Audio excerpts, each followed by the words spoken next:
Haider case में आ चुका है बहुत बड़ा बदलाव। बहुत सारे जज आ गए हैं, बहुत सारे वकील आ गए हैं और बहुत सारे फैसले आ चुके हैं। जैसा कि आप लोग देख रहे हो, सीमा हैदर केस मोबिन मलिक सर के अकॉर्डिंग जो लास्ट में उन्होंने बोला था एंड की तरफ है। अब वही मोबिन मलिक सर ने अपडेट देने से मना कर दिया है और साथ में इतने सारे जज आ गए हैं, इतने सारे वकील आ गए हैं, यानी कि उन्होंने अपने फैसले भी रख दिए हैं। आज एक कमेंट आया था मुझे डायरेक्ट, अब उसे धमकी समझे या उनका राय मशवरा समझे ये तो वही समझ सकते हैं, क्योंकि भाई जहां मुझे लगता है जवाब देना चाहिए उनका मैं जवाब जरूर देती हूँ। वो मैडम है भाई, मुझे नहीं पता, लेकिन उन्होंने मुझे लिखा है, मंजू जी आप इस मुद्दे पर वीडियो बनाना छोड़ दीजिए क्योंकि भगोड़ी का अब कुछ नहीं होगा, इसके ऊपर बहुत बड़ी पावर है और आप अपना टाइम वेस्ट ना करें, आप टाइम वेस्ट ना करें, आप कोई और टॉपिक पर अपनी बात रखें।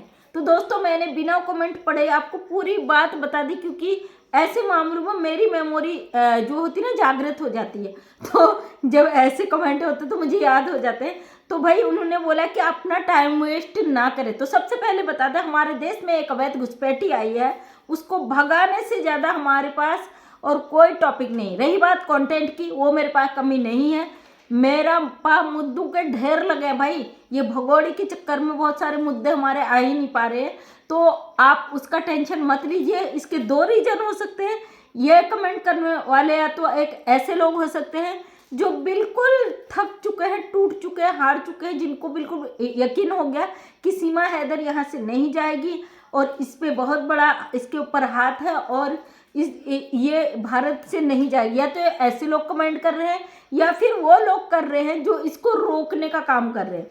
तो पहले जो टूट चुके हैं, थक चुके हैं, उन लोगों के लिए मैं बात करती हूँ। तो भाई अगर आपको कानून का थोड़ा सा भी नॉलेज है ना, तो आप भारत का ही ले लीजिए। अगर हमारे भारत में कोई अपराधी होता है, उसने छोटा मोटा क्राइम भी किया होता है ना, तो उसे भी हमारा कानून नहीं बख्शता है। ये जो है इंटरनेशनल मामला है। एक औरत 4 बच्चों के साथ अवैध रूप से भारत के अंदर प्रवेश कर गई है, और कैसे प्रवेश किया है ये मुझे बताने की ज़रूरत नहीं है, सब कुछ सोशल मीडिया पर है। इसने नेपाल तक के लीगली आई है, नेपाल से भारत का कानून तोड़ते हुए भारत के अंदर इंटर हुई है। अगर उस बीच ये इस बच्चों को कुछ हो जाता है, क्योंकि हमारी आर्मी को ऑर्डर होता है शूट करने का, अगर पता चल जाता है पाकिस्तानी महिला है, इसके साथ कुछ भी हो सकता था, इसके साथ साथ उन बच्चों के साथ भी कुछ भी हो सकता था। लेकिन ये नेपाल बॉर्डर से आई है। नेपाल में हमारे भारत का जो वो है सिक्योरिटी होती है, चेकिंग होती है पूरी तरीके से, लेकिन हमारे भारत और नेपाल के रिश्ते बड़े अच्छे हैं। नेपाल जो पूरी तरीके से भारत पर निर्भर है, वहाँ पे जो रोजगार चलते हैं भारत से चलते हैं, क्योंकि नेपाल में हर साल आपने देखा होगा टनकपुर पूर्णागिरी मेला लगता है 6-6 महीने का।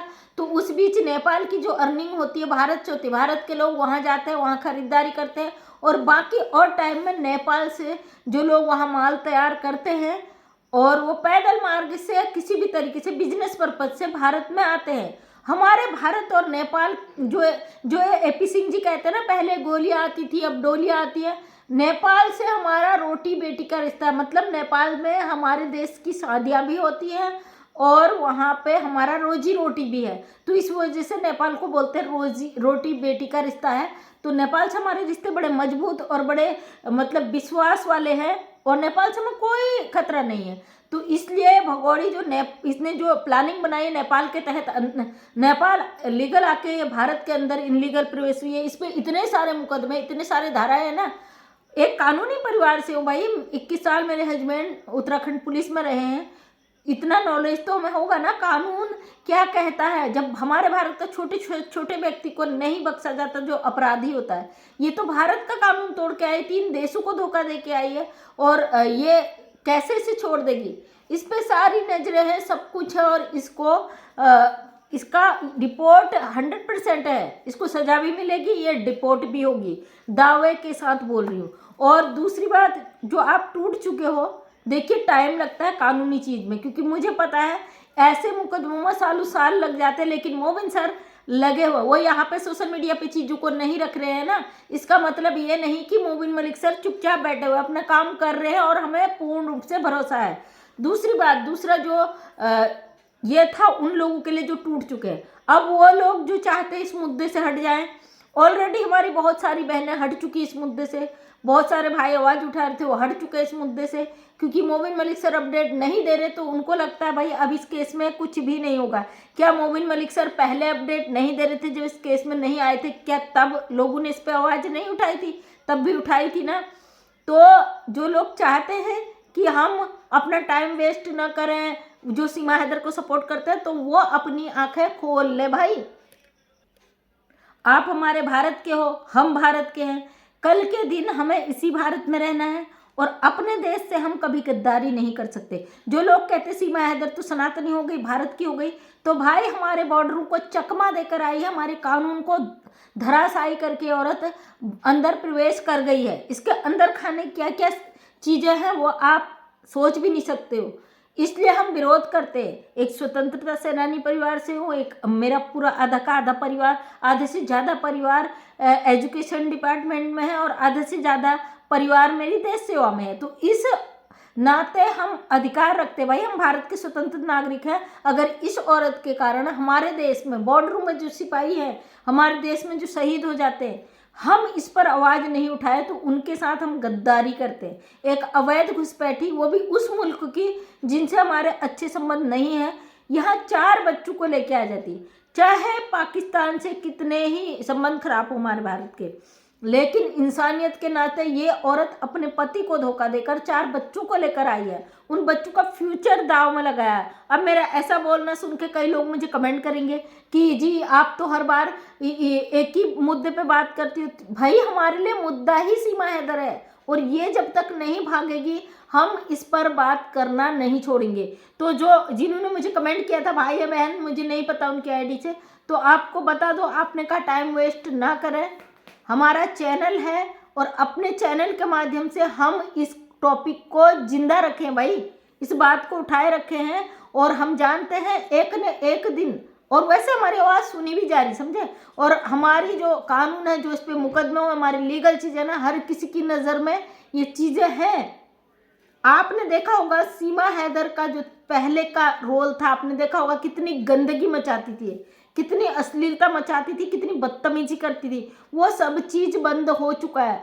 अगर इसको डर नहीं होता, कानून ने इसका असर नहीं होता ना, तो ये अभी भी नंगा नाच नाचती, अभी भी करती सोशल मीडिया पे। जिस तरीके से ये भारत को टारगेट करती है और जिस तरीके से हम लोग रात दिन इसकी धुलाई करते हैं, ये तो क्या नहीं कर देती भाई। ये जो 16 लाख सब्सक्राइबर, 17 लाख सब्सक्राइबर लेके बैठी है, ये जो बकती है सोशल मीडिया पे, बकती थी सॉरी, ये आज ना हम जैसे 10 12 13 हज़ार सब्सक्राइबर वालों को तो ऐसी चींटी की तरह मसल देती, लेकिन ये जवाब नहीं देती है क्योंकि इसकी मजबूरी है। ये जो औरत करके आई है ना कांड, सब पे इसकी सरकार की नज़र है, कानून की नज़र है, सब कुछ है। जो आप लोग सरकार को टारगेट कर देते हो, कानून को टारगेट कर देते हो, मोबिन मलिक सर को टारगेट कर देते हो, तो भाई कानून अपना काम करता है, वो समय जरूर आएगा और इसका जो पुलंदा है वो तैयार हो रहा है। अब दुनिया भरोसा करे न करे, हमें भरोसा है अपने भारत के कानून पे। अगर कोई व्यक्ति अवैध रूप से एंट्री कर गया है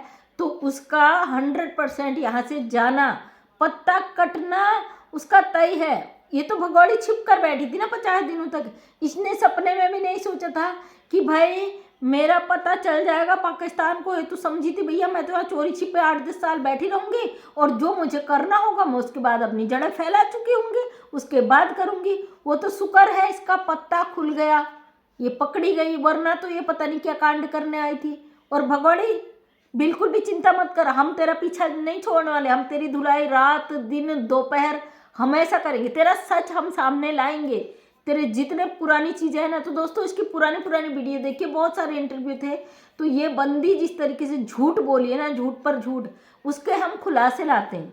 आप कहते हो ना अपना टाइम वेस्ट करो, इसका कुछ नहीं होगा, इसका बड़े बड़े लोगों का हाथ है।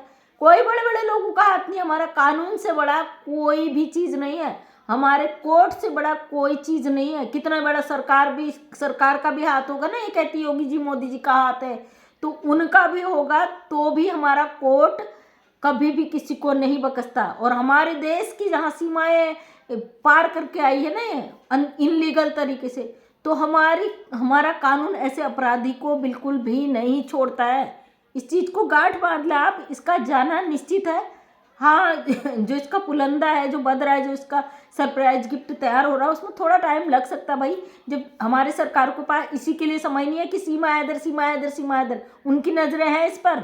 और जिस दिन इसका वो कहते हैं ना भर गया पाप का घड़ा, तो वो फूटने की ही देरी है। आप चिंता ना करें और इस पर अपना विश्वास बनाए रखें। मैं थैंक यू करती हूँ उन भाई बहनों का जिन्होंने अभी तक उम्मीद नहीं खोई और ना कभी खोएंगे। हमारा लक्ष्य है इस भगोड़ी को यहाँ से लात मार कर फेंकना, और तब तक हम बोलेंगे। और जिसको गालियाँ देनी है गालियाँ दो, क्योंकि भाई अपना राय रखते हो, हम क्यों आपको गलत कहें। और जो मेरे भारत के भाई बहन हैं जो सनातनी बन गई, इसको नहीं जाना है, तो थोड़ा सा अपने देश के लिए सोचो यार, क्योंकि हमारे लिए हमारा देश से बढ़कर कुछ भी नहीं है। ये गेम खेलेगी, ये हिंदू मुस्लिम कराएगी, हिंदुस्तान पाकिस्तान कराएगी, हम पलट जाएंगे, ऐसा बिल्कुल भी नहीं है। हमारा मकसद कभी भी नहीं बदलेगा, चाहे भगोड़े कितने ही गेम खेल ले। तो थैंक यू सो मच दोस्तों, मैं मंजू विश्वकर्मा हल्द्वानी उत्तराखंड से एक समाज सेवक को अपने वीडियो के माध्यम से हमेशा सच को सामने लाने की कोशिश करती हूँ। उम्मीद करती हूँ वीडियो पसंद आया होगा। अगर पसंद आए तो लाइक शेयर कमेंट करें। नेक्स्ट टाइम मेरा वीडियो देखना चाहते हो तो चैनल को सब्सक्राइब करें। थैंक यू सो मच सभी का तहे दिल से धन्यवाद।